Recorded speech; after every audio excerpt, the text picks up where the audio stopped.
I had just inherited $329 million and rushed home to tell my wife. But a serious accident put me in the hospital. To my shock, she never visited. When I called, she said she had no time or money for a loser. Days later, she arrived with her new husband to mock me. But when he saw me, he screamed, "Oh my God, he is my." Look, I'm not the kind of guy who expects miracles. My name's Cameron Blake. I'm 37 years old, and up until that Tuesday morning in March, my biggest life achievement was successfully navigating the self-checkout lane at Target without triggering the unexpected item in bagging area alarm. I'm an accountant, which means I spend my days making Excel spreadsheets look pretty and explaining to grown adults why they can't write off their Netflix subscription as a business expense. By night, I'm a dreamer, which is a fancy way of saying I fall asleep on the couch watching true crime documentaries while my wife ignores me in the bedroom, probably scrolling through TikTok videos of shirtless billionaires doing philanthropy or whatever passes for romance in her algorithmic fantasy world. Melissa and I had been married for 6 years, and somewhere around year 3, I think we both realized we'd made a spectacular mistake, but neither of us had the energy to do anything about it. She thought romance meant forwarding me videos of guys who looked like they were carved out of marble by angry Greek gods, with captions like, "Why can't you be more like this?" Meanwhile, I thought romance meant remembering to buy the fancy coffee creamer she liked, the one that cost more per ounce than premium gasoline. We were living the American dream, folks. 2 people sharing a mortgage, a Netflix password, and absolutely nothing else of substance. That morning started like every other soul-crushing Tuesday. I woke up to my alarm blaring some generic pop song that made me want to throw my phone into the sun, drag myself through a shower that never quite got hot enough, and put on the same gray suit I'd been rotating through my closet since the Obama administration. Melissa was already gone. She worked at some boutique marketing firm downtown where everyone had a title that sounded important but meant absolutely nothing. Senior Brand Experience Coordinator, or some garbage like that.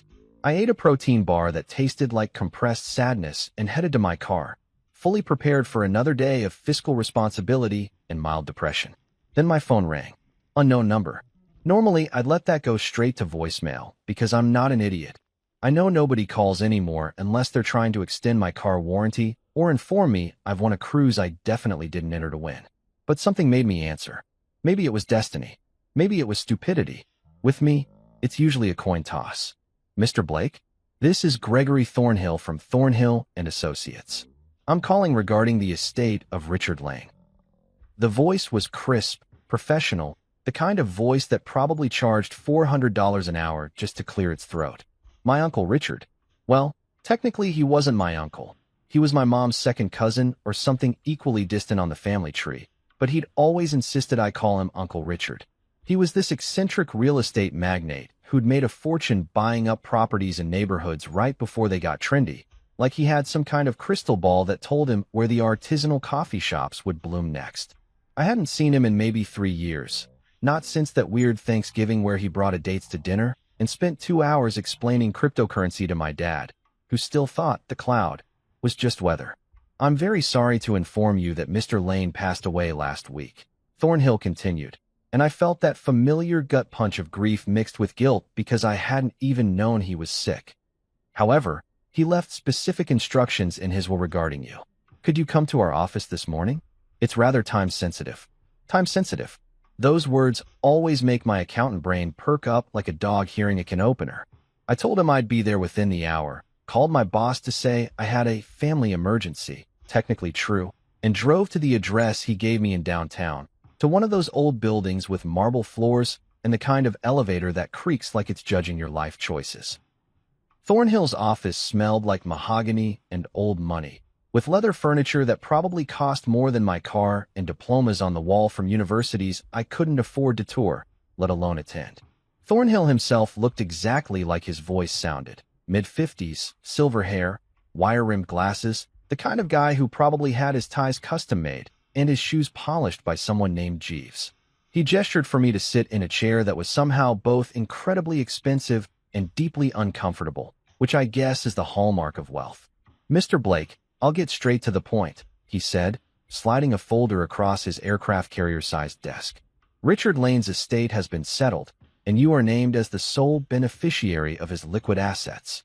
He paused, and I swear to God, he looked like he'd swallowed a briefcase, like the words he was about to say physically pained him. "The total comes to $329 million. I'm pretty sure my brain short-circuited. $329 million.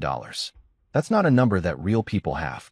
That's a number that shows up in news articles about tech moguls or lottery winners or people who invent something stupid that everyone inexplicably needs, like a juicer that costs $400 and connects to Wi-Fi." I just sat there, staring at Thornhill, waiting for him to say, "Just kidding," or for Ashton Kutcher to jump out from behind a bookshelf and tell me I'd been punked. "I understand this is overwhelming," Thornhill said, which was the understatement of the century. Overwhelming? I was having an out-of-body experience. I could see myself sitting in that chair, mouth hanging open like a broken mailbox, probably looking like I'd been hit with a stun gun. "Congratulations, Mr. Blake. You are now the sole beneficiary. We'll need to schedule several meetings to discuss the details, the tax implications, the transfer of assets." I stopped hearing words. My brain was doing backflips, cartwheels, and the entire Cirque du Soleil routine all at once. $329 million. That was goodbye student loans money. That was goodbye job I hate money. That was goodbye eating ramen for dinner 4 nights a week money. That was potentially goodbye Melissa money, though that thought felt mean even in my suddenly very wealthy head. I somehow signed papers, I think. Honestly, my hands were shaking so badly, I probably signed my name as Cameron Blake like I was having a seizure, and Thornhill assured me everything would be handled with the utmost discretion and professionalism, which I assumed was rich person code for "don't go buying a yacht tomorrow, you idiot." I walked out of that office, buzzing like I'd swallowed a live electrical socket. My skin felt electric. My thoughts were racing faster than a caffeinated cheetah. I had to tell someone. I had to tell Melissa. Yeah, she'd been distant and weird and obsessed with billionaire TikTok, but this was it. This was the thing that would fix us. No more money stress. No more arguing about whether we could afford to go out to dinner or whether we should just microwave something sad. This was our golden ticket, our reset button, our chance to actually enjoy life instead of just surviving it. I called her immediately, practically jogging to my car in the parking garage. Straight to voicemail. Of course. Typical Melissa, probably in some meeting about optimizing brand synergy or whatever nonsense they talked about at her job. I left a message that probably sounded like a madman. "Mel, call me back immediately. Something huge just happened. Like, life-changing huge. Our ramen for dinner days are officially over. Call me." I jumped into my Tesla. Well, technically it was a base model used Tesla I'd bought 3 years ago that Melissa always complained wasn't as nice as her friend Stephanie's Mercedes, and started driving home. I was picturing her reaction the whole way. Maybe she'd cry happy tears for once instead of the usual frustrated tears when I forgot to unload the dishwasher. Maybe she'd hug me. Actually hug me like she meant it, not like she was hugging a coat rack. Maybe we could finally take that trip to Italy she'd been talking about since our honeymoon. The one we'd never taken because we couldn't afford it. I was still lost in these fantasies, driving through the intersection of 5th and Morrison when I saw the truck. It was one of those massive 18-wheelers, the kind that makes you feel like your car is a toy in comparison. And it was running the red light. I had maybe half a second to process what was happening before it T-boned my Tesla, hitting me right on the driver's side with the force of a meteor strike. The sound was incredible, metal crunching, glass shattering, airbags exploding in my face like aggressive pillows. My car spun, flipped, and turned into what I would later describe as a metallic burrito, except way less delicious and infinitely more painful. Then everything went dark. Complete silence. The kind of silence that makes you wonder if you're dead or just having the world's worst nap. And then, from somewhere far away, I heard beeping. Steady, rhythmic beeping that my slowly returning consciousness recognized as the sound that says, "Congrats, buddy, you're alive, but barely." When I finally clawed my way back to consciousness, the first thing I noticed was that everything hurt. Not like, "Oh man, I slept wrong and my neck is sore" hurt, but like a truck literally used me as a speed bump hurt. Every single part of my body was screaming at me in harmony, like some kind of twisted choir performing a symphony of agony. My ribs felt like someone had used them as a xylophone. My left leg was throbbing with a pain that suggested it now contained more metal than actual bone, and my head felt like it had been used as a basketball by a very aggressive NBA player. I tried to open my eyes, but even my eyelids hurt, which I didn't even know was possible. When I finally managed to pry them open, I was greeted by the sterile white ceiling of what was obviously a hospital room, complete with that distinctive smell of antiseptic and despair that all hospitals seem to specialize in. I was wrapped up like a discount mummy, with bandages covering what felt like 70% of my body, tubes coming out of places I didn't want to think about, and a truly impressive collection of machines beeping around me like I was the star of some depressing sci-fi movie. "Oh, good. You're awake," came a warm voice from my right. I turned my head, slowly, because apparently my neck had also joined the pain chorus, to see an older woman in scrubs standing by my bedside. She had kind eyes, the kind that crinkle at the corners, and gray hair pulled back in a practical bun. Her name tag read Beatrice, and she had the sort of calm, seen-it-all demeanor that told me she'd been doing this job for decades and had probably witnessed every possible human disaster, including marriages even worse than mine. "Where am I?" I croaked, my voice sounding like I'd been gargling gravel. My throat was drier than a stand-up comedian's sense of humor after bombing on stage. "St. Mary's Hospital, sweetie," Beatrice said, adjusting one of my 4 bags with practiced efficiency. "You've been out for 3 days, Mr. Blake. You were in a pretty serious accident. A truck ran a red light and hit your car. You're lucky to be alive, honestly. You've got 4 broken ribs, a shattered left femur, which is why you've got enough titanium in your leg now to set off airport metal detectors for the rest of your life. A severe concussion and more bruises than I can count. But you're stable, and you're going to be okay." 3 days. I'd been unconscious for 3 entire days. That meant Melissa must have been losing her mind with worry. My poor wife, probably sitting by my bedside day and night, holding my hand, praying for me to wake up. The thought actually made me feel guilty for all those times I'd thought mean things about her TikTok habits. Maybe this accident would be the thing that brought us back together, reminded us what really mattered. Maybe almost dying was the universe's way of showing us that life was too short to be miserable. "My wife," I managed to say, each word feeling like I was pushing a boulder up a hill. "Melissa, is she here? Has she been here?" Beatrice's expression changed in a way that immediately made my stomach drop, which was impressive considering my stomach was already pretty occupied with feeling like it had been through a blender. It was that look, that specific nurse look that they must teach in nursing school, the one that says, "Oh honey, you poor naive idiot, you have no idea what's coming, and I'm about to ruin your entire day, but I'm getting paid hourly, so let's get this over with." "Well," Beatrice said carefully, in that tone people use when they're about to tell you something that's going to hurt worse than the actual physical injuries. "She hasn't called. Not once since you've been here. We tried reaching her multiple times using the emergency contact information in your phone, which survived the crash better than you did, ironically, but she hasn't answered or returned any calls." I felt something inside me crack that had nothing to do with my ribs. Not once. Not even a text. Not even one of those stupid automated messages that says, "Sorry, I can't talk right now."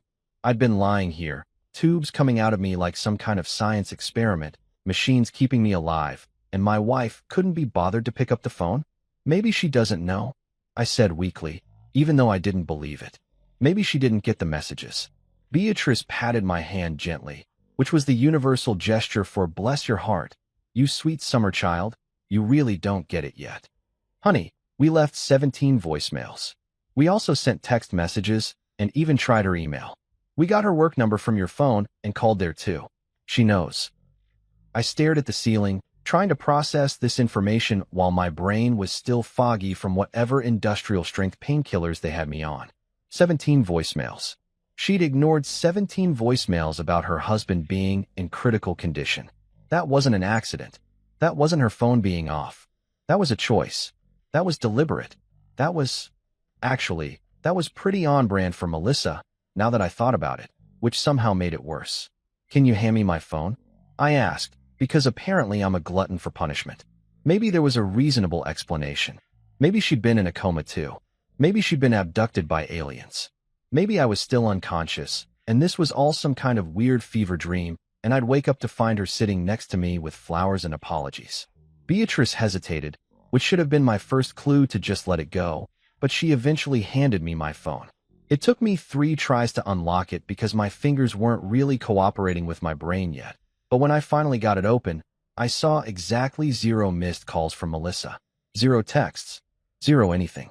What I did have was a notification from my credit card company about unusual activity, which seemed less important than the whole "my wife doesn't care if I'm dead" situation, so I ignored it. I called her. My hands were shaking.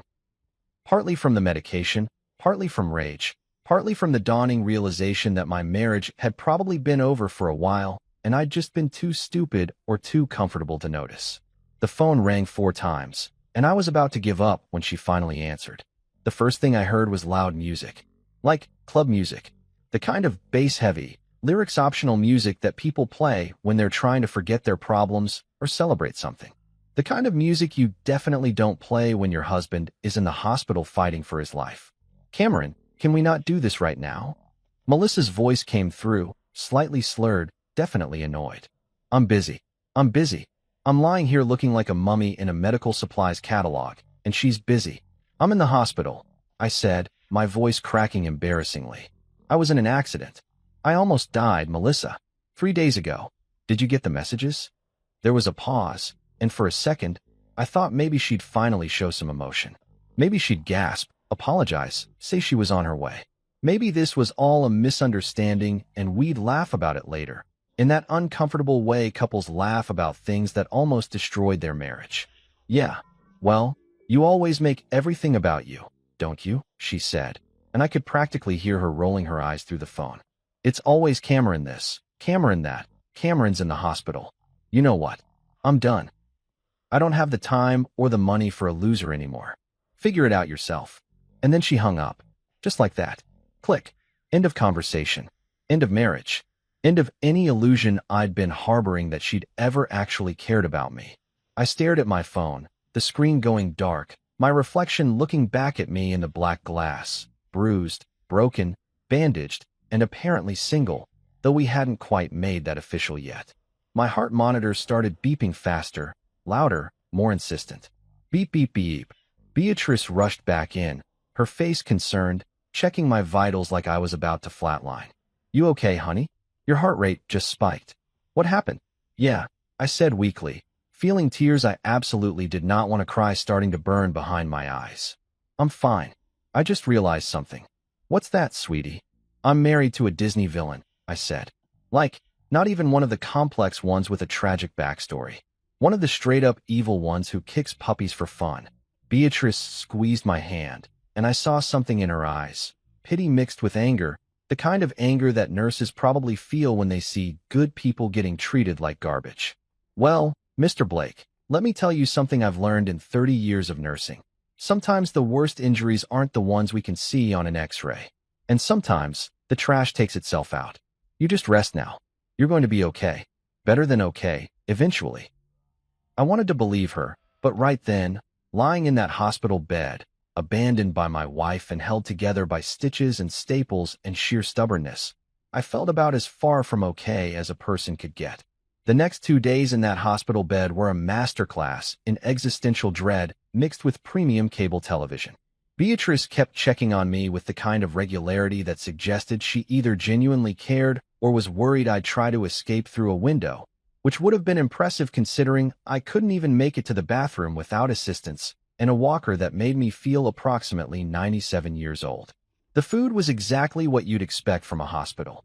Mysterious meat that could have been chicken or turkey or possibly reconstituted cardboard, Jell-O that wobbled with an enthusiasm I couldn't match, and coffee that tasted like it had been brewed using water from the 7th circle of hell. I spent most of my time staring at the ceiling tiles, counting them like some kind of deranged mathematician, trying to figure out where exactly my life had gone off the rails. Was it when I married Melissa? Was it before that? Was I just cosmically unlucky, or had I somehow manifested this disaster through years of mediocre life choices and settling for less than I deserved? The painkillers weren't helping my philosophical crisis. They just made everything feel floaty and weird, like I was having deep thoughts through a layer of cotton candy. My phone kept buzzing with notifications from my credit card company about unusual charges, but I ignored them because honestly, What was I going to do about it from a hospital bed? Chase down identity thieves while attached to an Ford drip and wearing a gown that showed my entire ass to anyone walking by. I had bigger problems, like the fact that my wife had essentially told me to drop dead, and I'd almost accommodated her request. On the third day of my conscious hospital stay, which would be day 6 total since the accident, Beatrice came in with a look on her face that immediately triggered my fight-or-flight response. Except I couldn't do either because, again, for broken ribs and a leg held together with enough hardware to build a small robot. She was carrying a tablet, which in my experience meant she was about to show me something that would make my day significantly worse. "Mr. Blake," she said, sitting down in the chair next to my bed with the careful deliberation of someone about to deliver bad news. "I need to tell you something, and you're not going to like it." "Join the club," I muttered. "The things Cameron doesn't like list is getting pretty long lately. I'm thinking about getting it printed on a banner." She smiled sympathetically, but it didn't reach her eyes. "Your wife did come by. Once. Right after the accident, actually, when you were still in emergency surgery." For a split second, my heart did this stupid, hopeful leap, like a golden retriever who still thinks its owner is coming back even after being abandoned at a rest stop. See, she did care. She had come. Maybe she'd just been too traumatized to stay, too scared to see me all broken and bleeding. Maybe. "She came to pick up your wallet and credit cards," Beatrice continued, absolutely demolishing my moment of delusional optimism. "Said she'd keep them safe for you while you were recovering." The room went very quiet. I could hear the machines beeping, could hear someone's TV playing down the hall, could hear the sound of my last shred of faith in humanity crumbling like a stale cookie. "She what? Picked up your wallet and credit cards," Beatrice repeated, and now she was looking at me with that pure, undiluted pity that makes you feel like you're a puppy in one of those Sarah McLachlan commercials. "Told the nurses she was your wife, showed ID, said she'd keep your valuables safe since you wouldn't be needing them. They gave her everything, wallet, credit cards, keys, even your watch." My brain was trying to process this information, but it kept short-circuiting like a laptop that had been dunked in water. "So she came to the hospital where her husband was dying, to rob him?" "I wouldn't put it quite that bluntly," Beatrice said, "but yes, essentially." "And Mr. Blake? Those credit card notifications you've been getting? Let's just say your American Express is living its best life right now.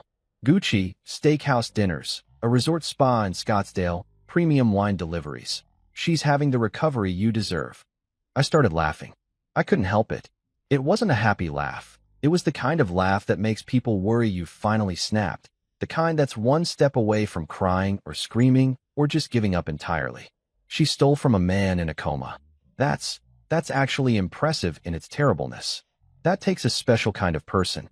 Most people at least wait until you're dead to start spending your money. At least wait until I'm brain dead. That's just basic manners, right? That's just common human decency. Beatrice handed me the tablet. "I thought you should see this before anyone else tells you. She's been posting on social media." I took the tablet with shaking hands, already knowing this was going to hurt, but unable to stop myself from looking. It was Melissa's Instagram, a platform she updated with the frequency and dedication most people reserve for actual jobs. There she was, looking absolutely radiant in a photo dated 2 days ago, wearing a new designer outfit I definitely couldn't have afforded on my accountant's salary, holding a cocktail that probably cost more than my daily hospital care, with a caption that read, "New beginnings. Sometimes you have to let go of dead weight to truly soar. Living my best life.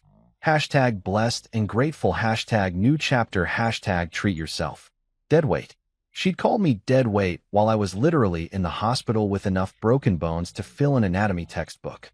The comments were all supportive, too.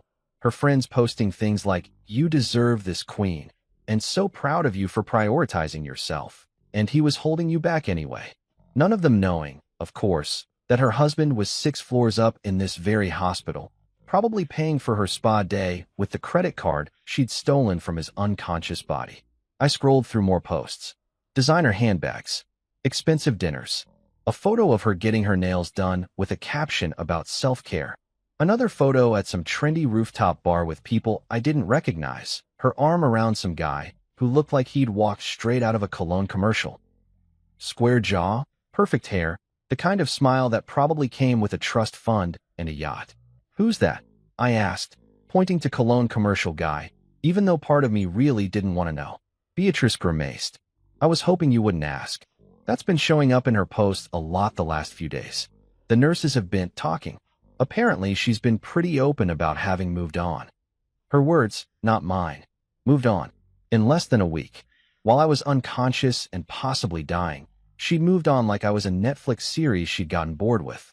I handed the tablet back to Beatrice before I gave in to the urge to throw it across the room, which would have been satisfying for approximately 3 seconds before I remembered that hospital equipment is expensive and I was already going to be paying off medical bills until I died, which at this rate might be soon. My phone buzzed. A text message. From Melissa. I should have ignored it.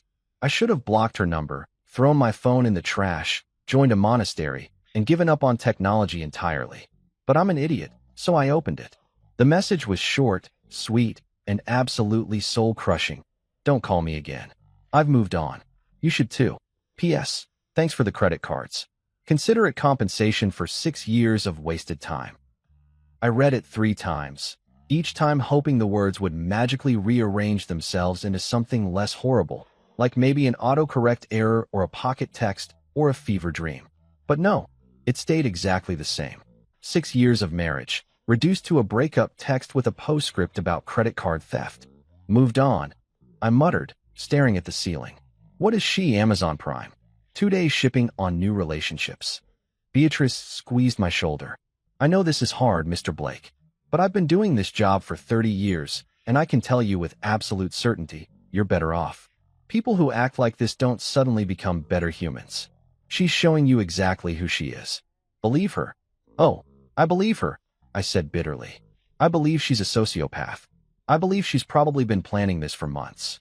I believe I'm the world's biggest idiot for not seeing it coming." "You're not an idiot. You're trusting. There's a difference." "Yeah, well, trust gets you a hospital bed and a maxed-out credit card, apparently." I tried calling my sister, Talia, because I needed to hear a friendly voice, someone who might actually give a damn that I'd almost died. She was younger than me by 4 years, married to a guy named Greg who worked in tech, and had the personality of a golden retriever who'd been given too much coffee. The phone rang 6 times before Greg picked up. "Cameron, buddy, how's it going?"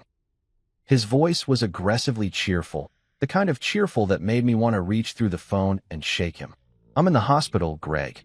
I was in a car accident. I almost died. Is Talia there?" "Oh man, that sucks, dude. She's actually in the middle of this wine and cheese thing with her book club. You know how she gets about her book club. It's like sacred or whatever. Can she call you back?" "Greg, I'm in the hospital. I think Melissa tried to kill me." He laughed. Actually laughed. Like I'd told him a hilarious dad joke instead of expressing genuine concern about attempted murder. Classic Mel. She's always been a firecracker, that one. "I'm sure you guys will work it out, man. You always do. Marriage is work, you know? Gotta put in the effort." "Greg, she stole my credit cards while I was in a coma and is currently on a spending spree that would make a real housewife jealous." She's probably just stressed, dude. Women shop when they're stressed. My therapist told me that. Just talk to her, communicate. That's the key to any good relationship. Communication and boundaries and, emotional availability or whatever. "Hey, I gotta go. The wine's getting warm. Feel better, buddy." He hung up. I stared at my phone, wondering if everyone in my life had collectively decided to fail me simultaneously, like some kind of coordinated effort to test just how much one person could take before completely losing it. The answer, apparently, was slightly more than 4 broken ribs and grand larceny, but probably not much more than that. Beatrice had been watching this entire exchange with the expression of someone watching a train wreck in slow motion. "Your family seems supportive. That's one word for it," I said. "Useless is another. Oblivious might be a third." She patted my hand again. "Get some rest, Mr. Blake. Tomorrow's a new day." But I couldn't rest. I just lay there, staring at that ceiling, doing the math in my head. $329 million minus whatever Melissa had spent minus my medical bills minus the cost of a divorce lawyer who could handle grand theft and emotional terrorism. Still a lot of money. Still enough to start over. Still didn't make me feel any less like an idiot who'd almost died while his wife was out shopping. Sleep didn't come easy that night, which was ironic considering I was on enough painkillers to tranquilize a horse. My brain kept replaying everything on an endless loop, like some sadistic director had decided to turn my life into a horror film where the real monster was my own terrible judgment. I kept thinking about that phone call, the one I'd made right after leaving Thornhill's office, when I'd been so stupidly, naively excited about the inheritance. When I still thought Melissa and I were a team. When I still believed in things like loyalty and for better or worse, and all those other lies people tell themselves at weddings. I'd been practically bouncing in my car seat, phone pressed to my ear, grinning like an idiot who'd just won the lottery, which, technically, I had. Except instead of picking numbers, I'd just had the good fortune of being related to an eccentric real estate mogul who apparently thought I was worth $329 million. Uncle Richard had always liked me, I guess.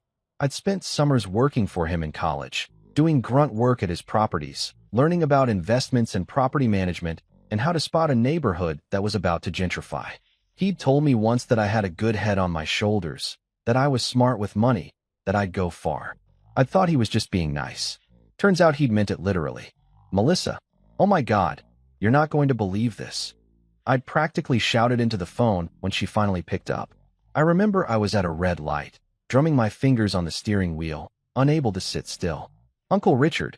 You remember Uncle Richard, right? The real estate guy? He passed away, which is sad, obviously, but Mel, he left us everything. Everything. $329 million. Can you believe that? $329 million. There had been a pause. Not the good kind of pause, like she was too shocked and happy to speak. It was a calculating pause, the kind of pause a predator makes when it's deciding the best way to take down its prey. I should have heard it then, should have recognized it for what it was. But I was too high on my own excitement, too wrapped up in fantasies of what we'd do with all that money. Wait, she'd said slowly, carefully, like she was doing math in her head. Did you say US? Like us? Like you and me? Well, yeah, we're married, I'd said, laughing because it seemed like such an obvious thing. What's mine is yours, right? That's how marriage works. Community property and all that. We're rich, Mel. We're actually legitimately rich. We never have to worry about money again. Another pause. Longer this time. I remember the light had turned green and someone behind me had honked, annoyed at my distraction. Cameron, listen to me very carefully, she'd said, and her voice had gone cold, businesslike, nothing like the wife I thought I knew. Don't tell anyone about this. Not your sister, not your friends, nobody. Do you understand? This stays between us for now. Why? I mean, yeah, sure, but why the secrecy? This is good news. This is the best news we've ever had. Just don't, okay? Come straight home. Don't stop anywhere. Don't talk to anyone. Just come home right now. We need to discuss this properly. We need to make plans. I'd thought she wanted privacy, wanted to celebrate together before the whole world knew about our windfall. I'd thought she was being practical, cautious, smart about it. Now, lying in this hospital bed with machines beeping around me and enough metal in my body to build a small bicycle, I realized she'd wanted plausible deniability. She'd wanted me isolated, wanted to make sure I didn't tell anyone who might interfere with whatever plan was already forming in her sociopathic brain. The truck that hit me, I thought it was an accident. Random bad luck. Wrong place, wrong time. But the more I thought about it now, the more things didn't add up. That intersection, I drove through it every day. I knew the light patterns, knew the timing. I'd never seen anyone run that red light before, and I'd been driving that route for 6 years. The truck had come out of nowhere, perfectly timed to hit me right when I'd be most vulnerable, right when I'd be distracted and happy and not paying attention. I'm not a conspiracy theorist. I'm an accountant. I deal in facts and numbers and provable data. But facts were facts. Melissa knew I was coming straight home. Melissa knew my route. I took the same way every single day because I'm a creature of habit and she'd mocked me for it countless times. Melissa had suddenly been very interested in knowing exactly when I'd be home, had insisted I come straight there, had made sure I was on a predictable path. And then there was the matter of her reaction, or lack thereof, when I'd ended up in the hospital. No panic, no fear, no desperate rush to my side. Just cold calculation and an immediate move to secure the money. She'd shown up to collect my wallet and credit cards while I was still in surgery, for God's sake. Who does that? Who shows up to a hospital where their spouse is potentially dying and thinks, you know what I should do right now? Grab their credit cards. Someone who knew I might not make it. Someone who was already planning for that possibility. Someone who'd maybe helped arrange that possibility. I felt sick, and not just from the morphine drip. The truck driver, did she know him? Had she paid him? Was this whole thing orchestrated? Or was I just being paranoid because my brain was scrambled and my trust in humanity had been completely obliterated? I wanted to believe it was paranoia. I wanted to believe that even Melissa, for all her faults and her TikTok obsession and her general terribleness, wouldn't actually try to murder me for money. But then I remembered her voice on that call from the club, how cold it had been, how dismissive. You always make everything about you. That's what she'd said to her husband, who was calling from a hospital bed. That's what she'd said to someone she'd promised to love in sickness and in health. And then there was the Instagram post, letting go of dead weight. She'd written that while I was unconscious, while I was maybe dying. Dead weight. My phone buzzed again. Another text. I almost didn't look, but masochism apparently runs deep because I picked it up anyway. It was from a number I didn't recognize. Mr. Blake, this is Detective Sarah Rees with the Metro Police Department. We're investigating your accident and would like to speak with you when you're able. The truck driver fled the scene, and we have some questions about the incident. Please call when you're up to it. The truck driver fled. Of course he did. Because if this was what I thought it was, if Melissa had actually tried to have me killed, then the driver would have been paid to disappear. You don't stick around after attempted murder. You don't wait for the cops to ask questions like, why did you run that red light? Or who paid you to hit this specific car? I should have called the detective immediately. I should have told her everything. The inheritance, Melissa's weird behavior, the suspicious timing, all of it. But something stopped me. Maybe it was the painkillers making me foggy. Maybe it was the fact that I sounded insane even to myself. My wife tried to kill me for $300 million is the kind of thing that gets you referred to psychiatric evaluation, not believed. Maybe it was just that I was tired, so bone-deep tired that the thought of explaining everything to anyone felt impossible. I saved the detective's number. I'd call her tomorrow, or the next day, when my head was clearer and I could articulate my suspicions without sounding like a paranoid lunatic who'd watched too many true crime documentaries. Beatrice came back in for her evening rounds, checking my vitals with the efficiency of someone who'd done this 10,000 times before. How are you feeling, Mr. Blake? Pain levels.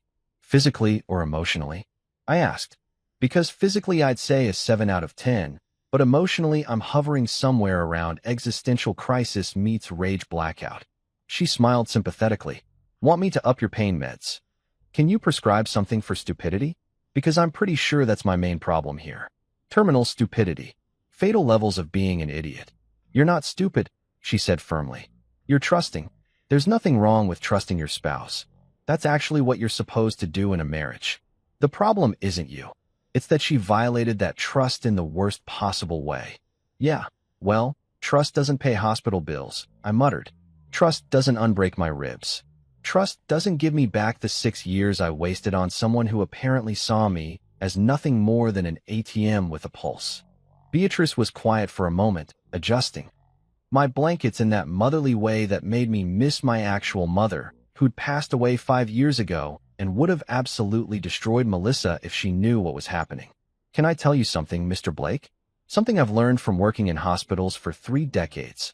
Sure, why not? I'm a captive audience. Literally. The worst thing that can happen to a person isn't getting hurt or sick or even dying, she said, looking me straight in the eye. The worst thing is wasting your life with someone who doesn't deserve you. And sometimes it takes something dramatic, something painful and scary and life-changing, to show us who people really are. This accident, maybe it saved your life in more ways than one. I wanted to argue with her, wanted to point out that I'd rather have kept my ribs intact and my leg untitaniumed. Thank you very much. But deep down, underneath all the pain and anger and betrayal, I knew she was right. If that truck hadn't hit me, if I'd made it home that day, what would have happened? Would Melissa have just divorced me immediately and tried to take half? Would she have stuck around long enough to make sure she maximized her take?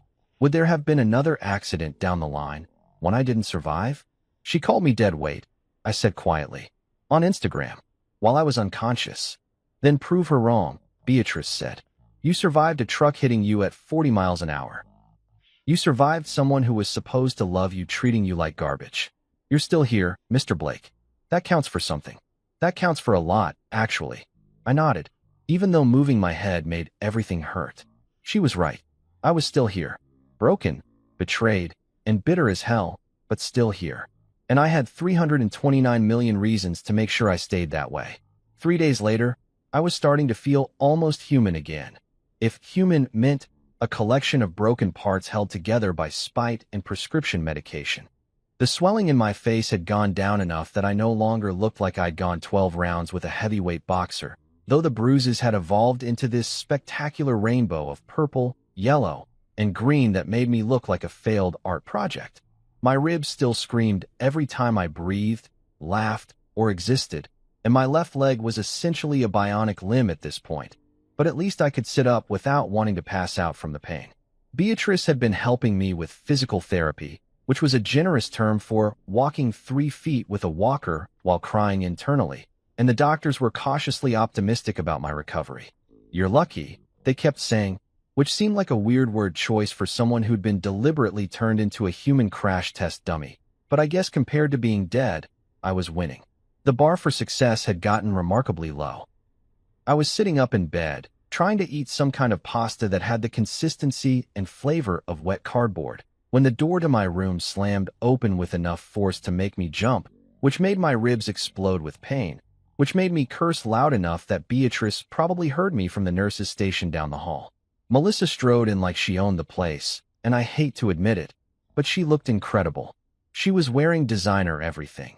Heels that probably cost more than my hospital stay, a dress that screamed, I spent your money, and I'm not sorry, and makeup that was absolutely flawless in that way that takes either professional help or demonic possession.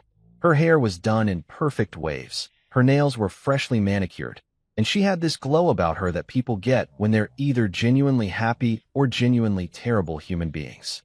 In her case, definitely the latter. But she wasn't alone. Behind her was a man who looked like he'd stepped out of a cologne advertisement or a legal drama on cable TV. He was tall, maybe 6'2", with dark hair that was styled in that deliberately messy way that actually takes a lot of effort, a jawline that could cut glass, and a suit that probably cost more than my entire wardrobe combined. He had that particular brand of confidence that comes from never having experienced real consequences for anything, the kind of swagger that screams, I was born with money and connections, and I've never had to work for anything meaningful in my entire life. Cameron, Melissa said, and her voice was dripping with fake sweetness, like artificial sweetener that gives you cancer. You're looking better. I'm so glad you're recovering. I just stared at her, my mouth full of terrible pasta, unable to process the sheer audacity of this woman showing up at my hospital bed after stealing my credit cards, maxing them out, posting about dead weight on Instagram, and sending me a breakup text that mentioned identity theft in the postscript. The part of my brain that handled social niceties had apparently shut down, leaving only the part that wanted to throw my terrible pasta at her perfect face. Meet Brandon King, she continued, gesturing to cologne commercial guy with a flourish that would have been appropriate for introducing a celebrity or a head of state, not some random dude who'd apparently become relevant to my life in the week I'd been unconscious. My new husband. I choked on the pasta. Actually choked.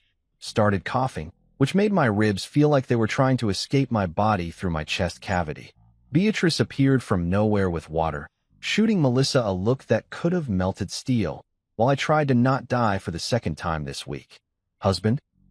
I finally managed to croak out, tears streaming down my face from the coughing. We're not even divorced. We're still married. You can't just. That's not how marriage works. That's illegal. That's bigamy. Oh, we will be divorced, Melissa said with a dismissive wave of her hand, like she was swatting away an annoying fly instead of discussing the legal dissolution of a 6-year marriage. Very soon. Brandon's a corporate attorney. One of the best in the state, actually. He's handling everything. It'll be quick and clean. Brandon stepped forward, pulling out a folder from his leather messenger bag. Because of course he had a leather messenger bag, probably Italian, probably cost more than my car used to be worth before it became a metallic burrito. He had this smirk on his face, The kind of smirk that made me want to hit him despite the fact that I could barely lift my arms above my head without assistance. "Mr. Blake," he said, and his voice was smooth, practiced, the kind of voice that had talked its way out of countless problems and into countless trust funds. "These are the divorce papers. Very straightforward, very simple. We're asking for a 50-50 split of all assets acquired during the marriage, including—" He stopped mid-sentence, just froze completely, like someone had pressed pause on him. His eyes had drifted from the paperwork to the chart hanging at the end of my bed. The one that listed my name, my age, my injuries, and my emergency contact information. The color drained from his face so fast I thought he might pass out. He looked like he'd seen a ghost, or maybe worse than a ghost. He looked like he'd seen his entire life imploding in real time. "Oh my God," he whispered, and his hands started shaking so badly the papers were rustling like leaves in a hurricane. He pointed at me with a trembling finger, his perfect composure completely shattered. "Oh my God, you're Cameron Blake. Cameron Blake from Blake Financial Consulting. Cameron Blake, who used to work with Richard Lane." "Yeah," I said, confused about why this was apparently news to him. "Did you not know your new wife's husband's name? That seems like information you should have gotten before committing felony bigamy." Brandon's voice cracked. He turned to look at Melissa with an expression that was equal parts horror and rage. "He's my brother." The room went so silent you could have heard a pin drop on the carpet 3 floors down. Melissa's perfect makeup couldn't hide the confusion spreading across her face. What are you talking about? You don't have a brother. You told me you were an only child." "Half-brother," Brandon said, and he was starting to hyperventilate now, loosening his tie like it was strangling him. "Same father, different mothers. Dad had an affair with Richard Lane's sister 37 years ago. Cameron's mom. We share a father. Harold King. The Harold King. King Industries Harold King." I felt like I was watching a soap opera, except I was somehow both the audience and a main character, which seemed deeply unfair. "Wait, Harold King is my father? Harold King, the tech mogul? Harold King, who I consulted for 15 years ago when his company was going under, and I helped restructure his entire financial system and saved him from bankruptcy? That Harold King." Brandon nodded weakly, looking like he might throw up on his expensive shoes. "He's been looking for you for years. Ever since Mom died and he found out about the affair. He wanted to make amends, wanted to include you in the family, but you changed your name after your mom passed, and we couldn't track you down. Richard kept your location private, said it was what your mother wanted. And now you're married to the woman you just illegally married." I finished, and despite everything, the pain, the betrayal, the absolute insanity of this situation, I started laughing. It hurt my ribs something awful, but I couldn't stop. The universe had just delivered the most perfect cosmic joke in the history of existence. Melissa was looking between us like we'd both lost our minds, which, fair enough, this was insane. "You're lying. This is some kind of trick. You're both in on this together." "Melissa," Brandon said, his voice shaking, "we need to talk. Outside. Right now." "About what?" "About your made-up brother story. About the fact that you just married the man whose $329 million inheritance I was hired to manage." Brandon practically shouted, his composure completely gone now. "About the fact that you married your sugar daddy's lawyer. About the fact that this man," he pointed at me again, "is my client. Do you have any idea what you've done? Do you have any concept of how illegal this is? How unethical? How completely, catastrophically?" He had to stop talking because he was hyperventilating too much to continue. He bent over, hands on his knees, taking deep breaths like he'd just run a marathon. Melissa just stood there, frozen, her perfect makeup starting to crack around the edges as the reality of the situation began to sink in. Beatrice was leaning against the doorframe, and she caught my eye and mouthed, "You couldn't script this better if you tried." "Oh, I tried," I muttered back, grinning despite the pain. God just decided to direct the sequel. Brandon straightened up, his face red, sweat beading on his forehead despite the hospital's aggressive air conditioning. "Cameron, listen, I didn't know. I swear to God I didn't know she was married to you. She told me her husband was some nobody accountant, that she'd been trapped in a loveless marriage, that she wanted out but needed help. She never mentioned your name. She never mentioned Richard Lane. She never mentioned any of this. If I'd known, if I'd had any idea." "Save it," I said, still grinning like a maniac because this was just too perfect, too cosmically ridiculous to be anything but the universe's way of making up for the whole attempted murder by truck thing. You two deserve each other. Really, this is beautiful. This is poetry. This is karma in its purest form. This isn't funny, Cameron, Brandon said desperately. I could lose my license over this. I could be disbarred. The ethics violations alone. Oh, it's funny, I interrupted. It's hilarious. It's the funniest thing that's happened to me all week, and I got hit by a truck, so that's saying something. Melissa finally found her voice. Brandon, tell me he's lying. Tell me this is all some kind of mistake. But Brandon just shook his head, pulling out his phone with trembling hands and pulling up what looked like legal documents. It's all here. Cameron Blake, sole beneficiary of the Richard Lane estate, $329 million, currently in trust pending probate. I've been working on this case for 3 weeks. I've had conference calls about this man's inheritance. I've drafted documents with his name on them. I never connected the dots. I never thought. Well, congratulations, Mel, I said, leaning back against my pillows, enjoying this more than I probably should have given that I was still in significant physical pain. You just hit the family jackpot. Literally. You married 2 brothers. That's got to be some kind of record. Brandon's hands were still shaking so badly, he looked like he was trying to juggle invisible grenades while standing on a tightrope during an earthquake. The expensive leather folder he'd been carrying slipped from his fingers and hit the floor with a slap that echoed through the room like a judge's gavel sealing his fate. Papers scattered everywhere. Divorce documents, asset declarations, all the legal paperwork he'd so carefully prepared to rob me blind, now spread across the hospital floor like evidence at a crime scene. Which, technically, it kind of was. Melissa, we need to talk, he said again, his voice cracking like a teenager going through puberty. Outside. Right now? This is bad. This is really, really bad. But Melissa wasn't moving.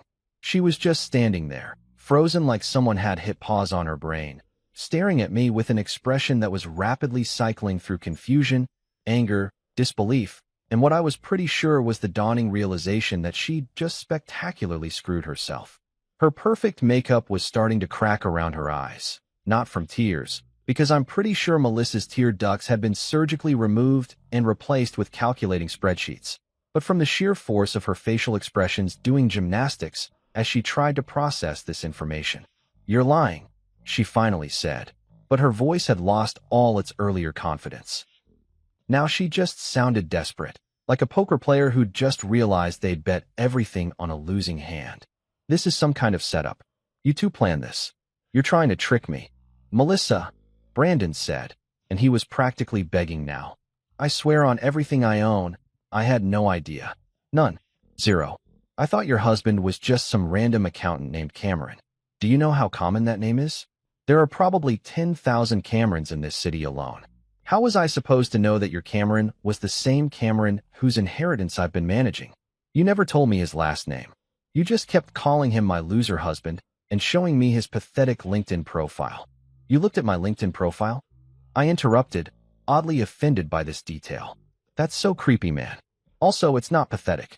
I have 37 connections and 2 endorsements for Microsoft Excel. That's respectable in the accounting community.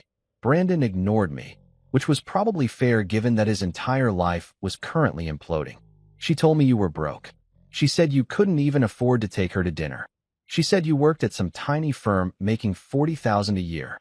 42,000, I corrected, and that was before the raise I got last year. 45 now. Well, 45 until I quit, which I'm definitely doing as soon as I can walk without assistance. Because screw that job and screw my boss Jerry who makes me work late every Thursday for no reason. Melissa's eyes were darting between us now, and I could practically see the calculations happening behind them. She was doing the math, trying to figure out if there was any possible way to salvage this situation, any angle she could work, any lie she could tell. I'd seen that look before.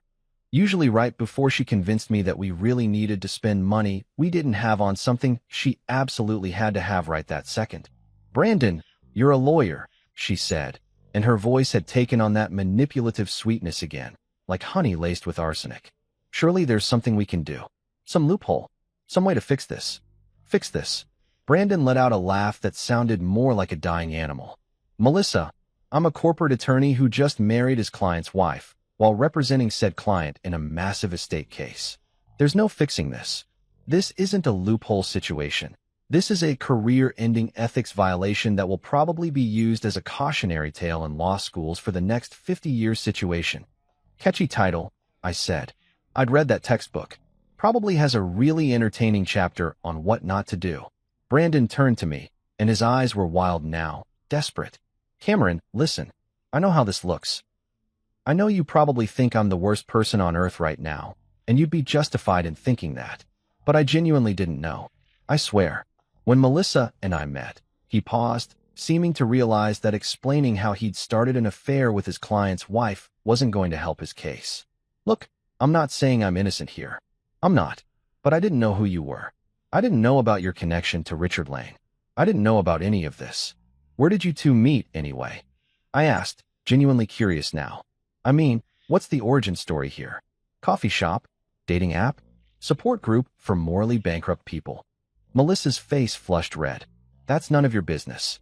Actually, it kind of is my business, I pointed out. Considering you're still legally married to me and apparently also illegally married to him, I feel like I have a right to know the backstory of my wife's bigamy.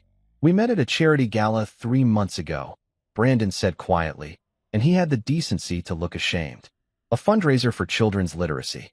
She was there with her marketing firm. I was there representing my father's company. We started talking, and she told me she was unhappily married, that she wanted out but didn't know how. 3 months ago, I interrupted, my brain catching up to the timeline. 3 months? So you've been cheating on me for 3 months, Melissa? While we were still living together? While you were still sharing my bed and using my Netflix password and eating the groceries I bought? She had the audacity to roll her eyes. Oh, please. Like you didn't know our marriage was over.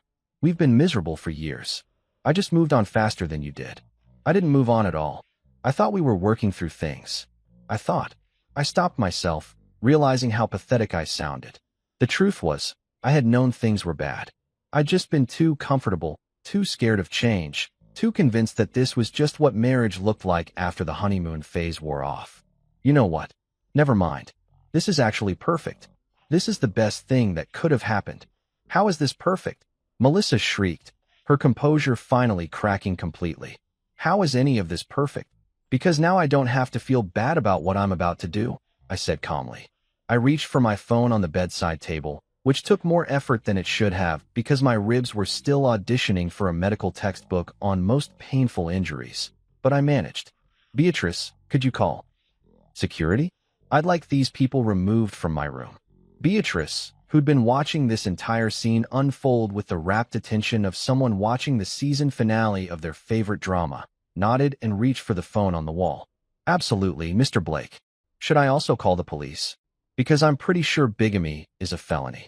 That would be lovely. Thank you, I said pleasantly. Also, could you document that Mrs. Blake, excuse me, Mrs. Blake King?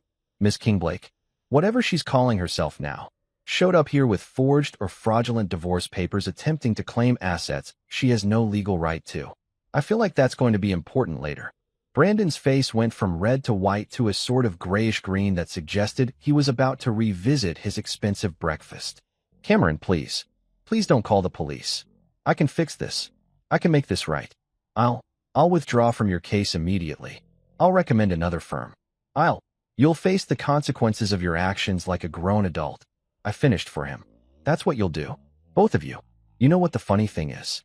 And I mean actually funny, not tragic funny like the rest of my week has been.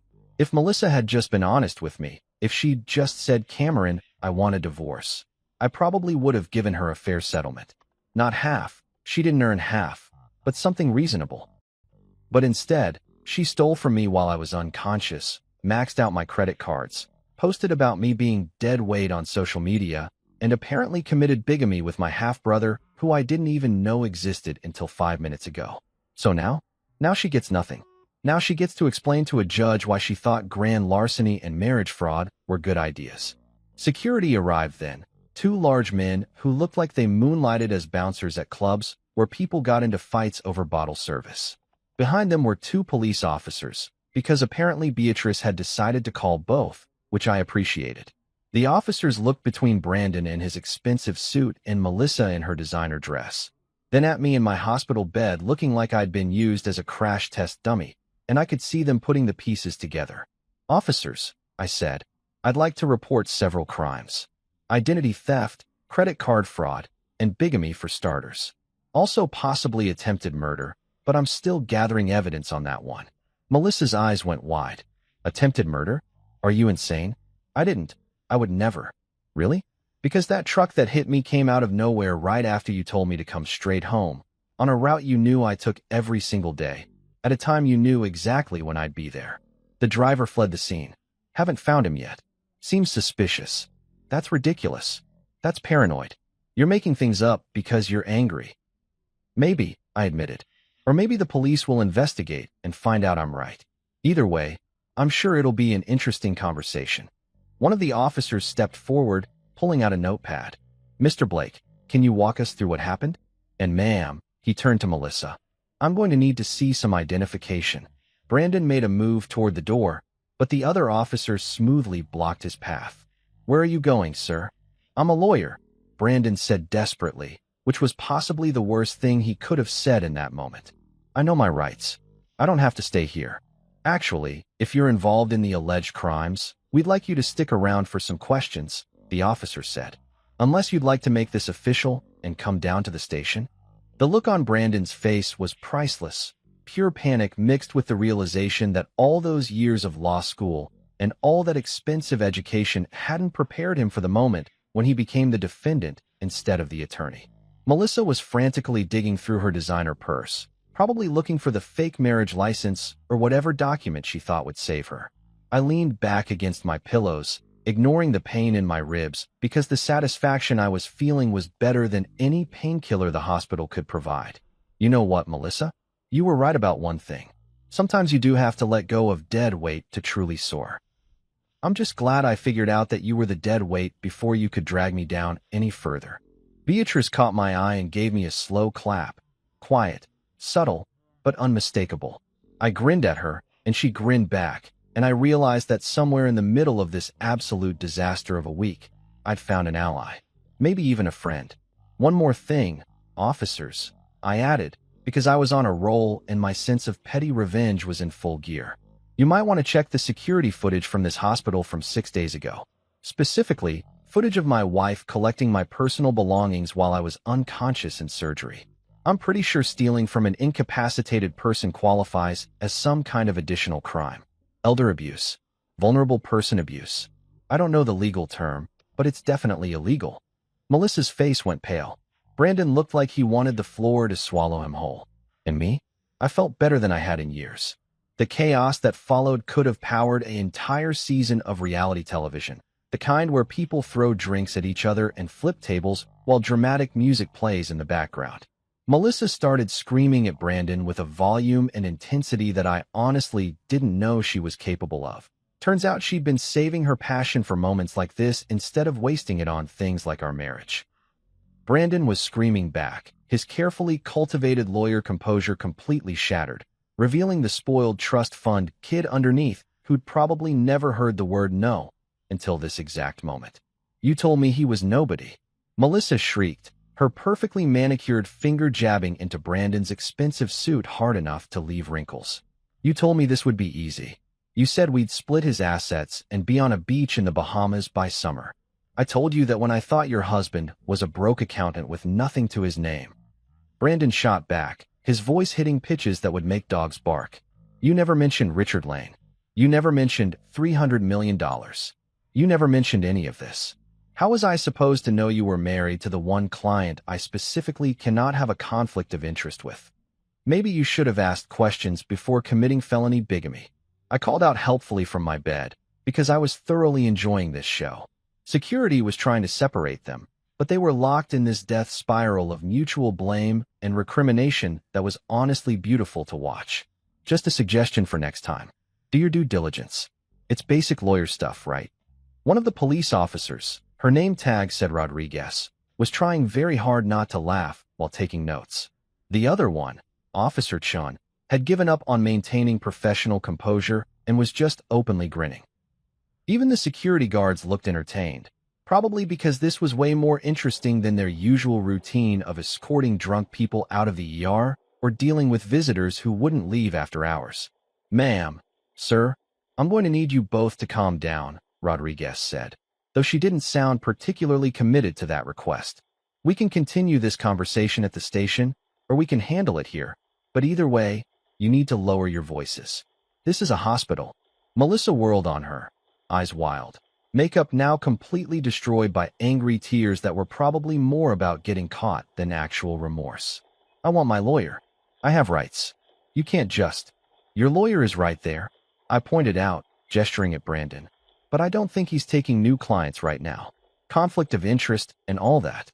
Also, he's probably going to need his own lawyer in about 5 minutes, so that's awkward." Brandon pulled out his phone with shaking hands, scrolling frantically. "I need to call my father. I need to— Oh God, Dad is going to kill me. He's going to actually kill me. He's been trying to find you for 15 years, Cameron, and the first time we meet, I've accidentally married your wife and attempted to defraud you out of your inheritance. This is— He didn't finish the sentence because he had to bend over and start breathing into his hands like they teach you in therapy for panic attacks. Part of me felt bad for him. But only a very small part, maybe 5% at most. The other 95% was too busy feeling vindicated and enjoying the absolute poetry of watching my terrible life choices catch up to everyone involved. Wait, I said, a thought occurring to me. Your dad, Harold King, has been looking for me? For 15 years? Why didn't he just hire a private investigator? The man owns half the tech companies on the West Coast. He could have found me in like a day. Brandon straightened up, still looking green but managing to form words again. He tried, multiple times, but Richard Lane blocked every attempt. Told the investigators you'd changed your name after your mother died, that you wanted privacy, that you'd reach out when you were ready. Dad respected that. He thought you hated him for the affair, for leaving your mother. He thought you wanted nothing to do with the King family. I blinked, processing this information. I didn't even know about the affair until literally right now. Mom never told me. I thought my dad was some guy who died before I was born. That's what she always said, died in a car accident when she was pregnant with me. She made me promise never to go looking for him because it would just bring up painful memories. The room went quiet. Even Melissa stopped her dramatic tantrum to stare at me. Brandon looked like he might cry, which would have been awkward for everyone. She lied to protect you, Brandon said softly. Dad was married when he had the affair with your mom. Still is, actually, same woman, my mother, Victoria King. The scandal would have destroyed his company, destroyed our family. Your mother took a settlement and disappeared. Richard Lane helped her start over. Changed your last name to Blake, her maiden name. Kept you hidden. Dad's been eaten up with guilt about it for decades. Well, this is turning into a real soap opera, Officer Chen muttered, still writing everything down. Should I get popcorn? Feel like we're going to be here a while. Beatrice appeared with a chair and sat down, clearly settling in for the long haul. Don't mind me, she said. This is better than my stories. Better than Netflix, honestly. I looked at Brandon, my half-brother, apparently, which was still a concept my brain hadn't fully accepted, and tried to figure out how I felt about all this. Angry? Confused? Weirdly relieved to know I wasn't just some random guy with no family? All of the above? So let me get this straight. My dying mother made me promise never to look for my father, who's actually a billionaire tech mogul who's been looking for me for years. My uncle Richard kept my location secret to honor my mother's wishes. And you, my half-brother, accidentally married my terrible wife while managing my inheritance from said Uncle Richard. Do I have that right? That's unfortunately accurate. Yes, Brandon said miserably. And somewhere in all of this, someone may or may not have tried to murder me with a truck, which happened immediately after I found out about inheriting $329 million. Melissa's head snapped up. I didn't. That wasn't. You can't prove anything. So you're not denying it, just saying I can't prove it, I observed. Interesting legal strategy. Brandon, is that what they teach you in law school? Can't prove it as a defense. Cameron, I had nothing to do with your accident, Melissa said, and her voice had shifted into this pleading, manipulative tone that I recognized from every argument we'd ever had where she was trying to gaslight me into thinking I was the crazy one. I swear, I know you're angry. You have every right to be angry, but I would never try to hurt you. The truck was just bad luck. Wrong place, wrong time. Bad luck, I repeated flatly. Right. Just like it was bad luck that you showed up at the hospital to collect my wallet while I was in surgery. Just like it was bad luck that you maxed out my credit cards and posted about dead weight on Instagram. Just like it was bad luck that you married another man while I was unconscious. You're just the unluckiest person alive, Melissa. So many unfortunate coincidences. Rodriguez stepped forward, her notepad full. Mr. Blake, you mentioned you have evidence of credit card fraud and identity theft. Do you have documentation of these charges? My phone, I said, pointing to the bedside table. Bank app, credit card app, all of it. She spent approximately $47,000 in 6 days on my American Express alone. There's also my Visa, which she took to about $30,000. Then there's the Instagram posts, which she made while I was unconscious, talking about new beginnings and letting go of dead weight. Beatrice can probably pull up the hospital records showing when she came to collect my belongings while I was in surgery. That's when she got the cards. Beatrice nodded. Already requested those records when you asked me to. They're printing in the administrative office right now. Should be here in about 10 minutes. Security footage too. You're amazing, I told her. Seriously, when I get out of here, I'm buying you a car. What kind of car do you want? Actually, doesn't matter. I'm buying you 3 cars. Pick your favorites. She laughed. I'll settle for a nice thank you card, Mr. Blake. Maybe some chocolates. 3 cars and chocolates, I countered. Final offer. Melissa was pacing now, her heels clicking on the linoleum floor like a countdown timer on a bomb. This is insane. This is all insane. Brandon, do something. You're a lawyer. Fix this. I can't fix this. Brandon exploded, his composure completely gone now, just raw panic and desperation. Don't you understand? I can't represent you. I can't even represent myself in this situation. I've committed ethics violations that will end my career. I've married my client's wife. I've participated in what looks like a coordinated effort to defraud said client. The best case scenario here is I lose my license and avoid jail time. And that's if I cooperate fully with authorities and throw myself on the mercy of the court. So you're abandoning me? Melissa's voice went shrill. After everything? After you promised we'd be together, that we'd have the life we deserved? The life we deserved. I couldn't help myself. Melissa, you thought you deserved a life funded by stealing from your comatose husband. That's not having standards. That's being a cartoon villain. You're literally a cartoon villain. You're like if Cruella de Vil and the evil stepmother from Cinderella had a baby, and that baby grew up to be really good at Instagram. Officer Chin snorted, tried to cover it with a cough, and failed. Rodriguez shot him a look, but couldn't quite hide her own smile. The door opened, and a man walked in who could only be described as extremely important person who definitely has lawyers on speed dial.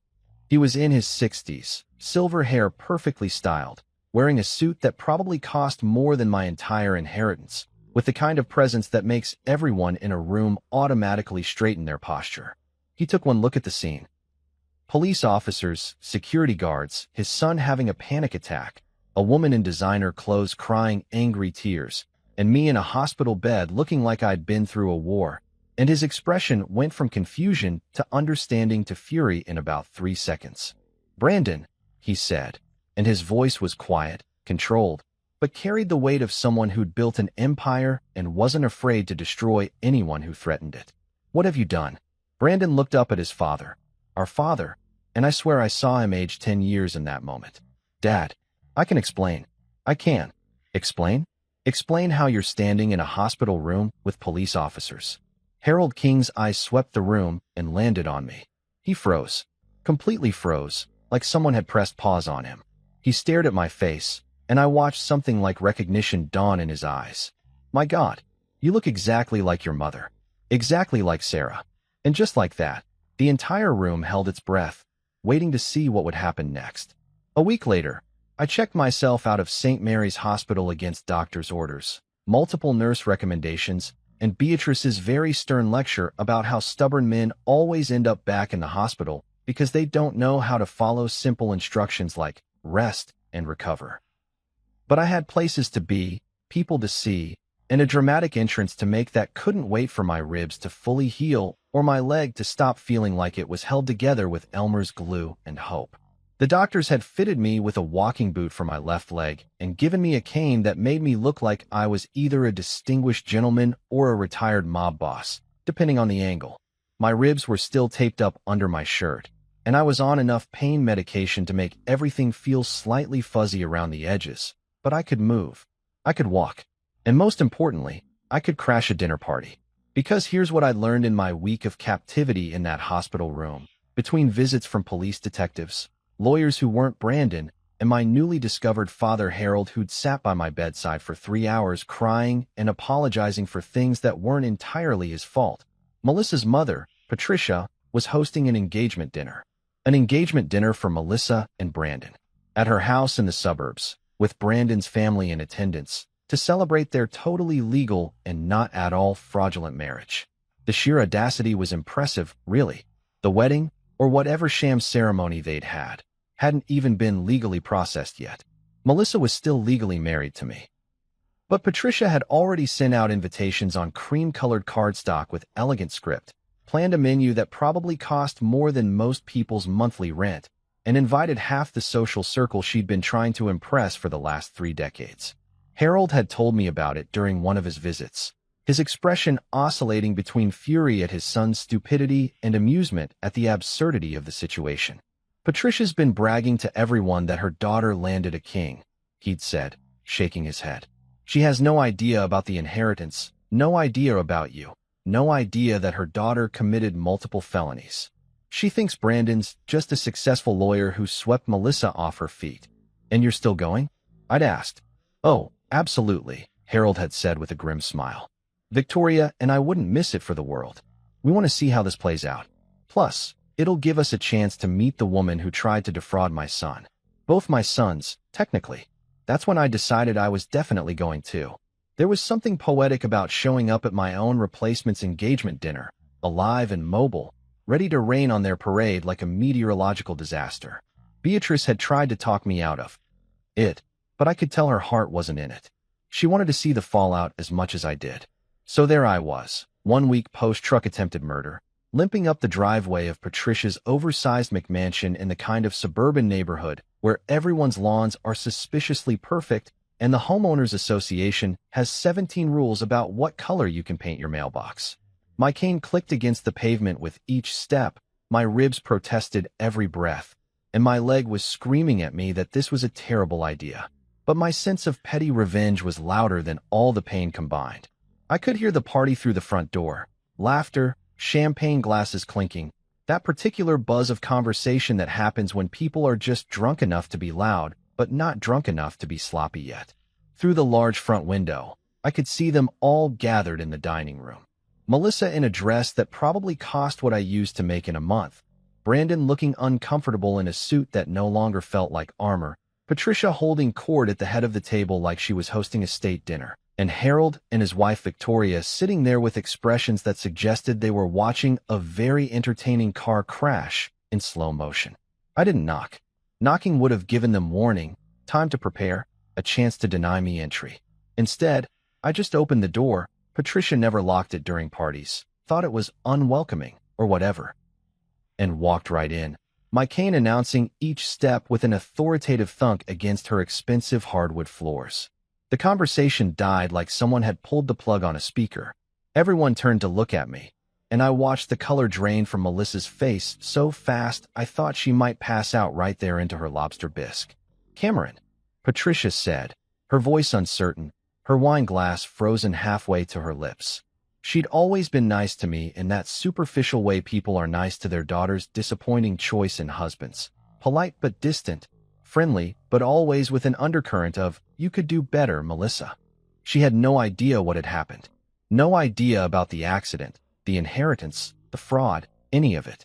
What are you doing here? I thought you and Melissa had separated. I finished for her, limping further into the room, enjoying the way everyone was staring at me like I was a ghost who'd shown up uninvited to Christmas dinner. Is that what she told you? That we separated? That's interesting terminology for she stole my credit cards while I was unconscious in the hospital after nearly dying in a suspicious truck accident. Patricia blinked. What? Melissa, what is he talking about? But Melissa couldn't speak. She was just sitting there, frozen, her perfect makeup unable to hide the sheer panic in her eyes. Brandon had dropped his fork, and it clattered against his plate with a sound that echoed through the suddenly silent room. Harold stood up, and I had to admit, the man had presence. "Everyone, I'd like you to meet Cameron Blake. My son. My eldest son, actually, though we've only recently been reunited after 37 years. The gasps around the table were audible. Patricia's wine glass slipped from her fingers and shattered on the floor, red wine spreading across the white carpet like a crime scene. Victoria, Harold's wife, was watching the whole thing with the calm amusement of someone who'd been married to a billionaire long enough to know that drama was just part of the package. "Your son," Patricia managed to whisper. "But that would mean that Melissa married 2 brothers," I said cheerfully, leaning on my cane and thoroughly enjoying every second of this. "Well, try to marry. The second marriage isn't legal, obviously, since she's still married to me. But points for ambition, I guess. Really shooting for the stars there, Mel." One of the other guests, some woman I vaguely recognized from Melissa's social media posts, probably one of those friends who comments, "Yas Queen," on every photo, stood up abruptly. "I think I should go. This seems like a family matter." "Oh no, please stay," I said. "This is just getting good." "Patricia, you were saying something about toasting new beginnings? I'd love to hear that toast now. Really tie the evening together." Patricia had gone pale. She was looking at Melissa with an expression that was cycling through confusion, horror, and the dawning realization that her daughter had done something catastrophically stupid. "Melissa, and what have you done?" "Nothing." Melissa found her voice, though it came out shrill and desperate. "He's lying. He's making this all up because he's bitter about the divorce." "What divorce?" I pulled my phone out of my pocket, moving carefully because my ribs were not happy about any of this, and pulled up the email from my lawyer. "According to this, we're still very much married. No divorce papers have been filed. Although you did try to get Brandon here to draft some fraudulent papers that would have given you half of an inheritance you knew nothing about when we got married. So that's fun." Brandon made a sound like a dying seal. Harold put a hand on his shoulder, whether in comfort or to keep him from bolting, I couldn't tell. "Inheritance." Patricia's voice was getting higher with each word. "What inheritance?" "Oh, you didn't tell your mom?" I turned to Melissa with mock surprise. "I'm shocked. Shocked. You'd think my husband inherited $329 million and then almost died in a suspicious truck accident, and then I stole his credit cards and married his half-brother would be the kind of thing you'd mention to your mother. That feels like important family information." Another guest stood up. Then another. Within 30 seconds, half the table was making excuses about early mornings and prior commitments, practically running for the door. Nobody wants to be present when someone's life spectacularly implodes. Except me, apparently, but I had a personal stake in this implosion. $300 million? Patricia whispered, and I watched her do the same math Melissa had probably done a week ago, calculating what that kind of money meant, what it could buy, how it could change lives. Then I watched her realize that Melissa had fumbled that bag so catastrophically that it would probably become a cautionary tale. "Melissa, please tell me you didn't." "She absolutely did," I said. "Stole from me while I was unconscious, maxed out my credit cards, $47,000 on the Amex alone. Impressive, really. Posted about me being dead weight on Instagram. Married another man while still legally my wife, and possibly arranged for a truck to hit me, though we're still investigating that last part." Harold cleared his throat. "The police are investigating, yes. The truck driver has been located. He's being quite cooperative with authorities in exchange for a reduced sentence. Very cooperative, actually. Surprisingly talkative about who hired him and how much they paid." Melissa stood up so fast her chair fell over backward. "You're all liars. Every single one of you. This is a setup. This is recorded?" Victoria spoke for the first time, her voice smooth and cultured, holding up her phone. "Yes, dear, it is. I've been live streaming this entire dinner to our lawyers. They're watching right now. Waving to them. By the way, hello Martin, hello Susan.